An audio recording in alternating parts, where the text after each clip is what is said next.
এটা হচ্ছে হালাল হালাল গজল। হ্যাঁ, ভালো না মেসি আমার জীবন মরণ তুই তো জানোস না আর্জেন্টিনা। আচ্ছা আপনাদের আমি একটা মানে হালাল গজল দেখাই। হ্যাঁ, হুজুরদের অবস্থা মানে এরা এই যে গজল অঙ্গনটা যেটা আছে, যেটাতে আমি নিজেও কাজ করতাম অনেকদিন, এই অঙ্গনটা কীভাবে ধ্বংস করছে জাস্ট মানে এর একটা প্রমাণ যে গজল হচ্ছে কি একটা আধ্যাত্মিক জিনিস, অর্থাৎ এটা শুনে মানুষ প্রভুর প্রেমে পড়ে, বা হচ্ছে গজল এমন একটা জিনিস যেটা মুসলিমরা শোনে, এটাকে বাইরের মানুষরা তেমন শোনে না।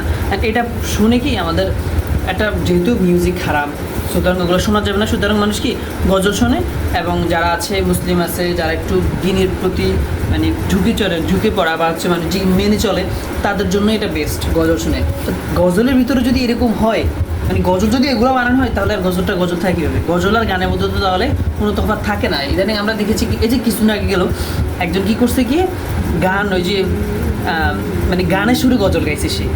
ওই যে কিছুদিন আগে সাকিব খানের একটা সিনেমা ছিল, তো সেই সুরে সেই গজল বানাইছে। এখন আবার দুই পাগল আবার একটা শুরু করছে, জাস্ট একটু দেখাই।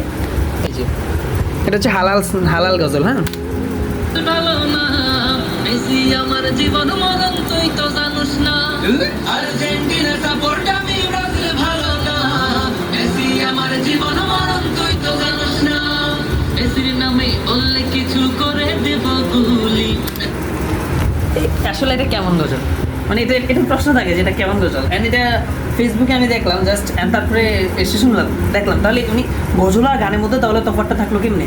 এইসব কারণে মূলত হচ্ছে কি গজলের প্রতি আগ্রহটা চলে যায়। গজল যদি গজল না থাকে, গজলের মধ্যে যদি ইউনিকনেস না থাকে, তাহলে সেটা তার গজল হইলো না। এটা কেমন গজল হইলো ভাই? আপনি আর্জেন্টিনার ব্রাজিল যেটাকে ইহুদিদের সেটা নিয়ে আপনি গজল বানাচ্ছেন, এগুলো কি মানে এটা কোনো গজলের মধ্যে পড়ে নাকি? আসলে মজা চলছে এগুলো নিয়ে, মানে আজব বাঙালি অবস্থা।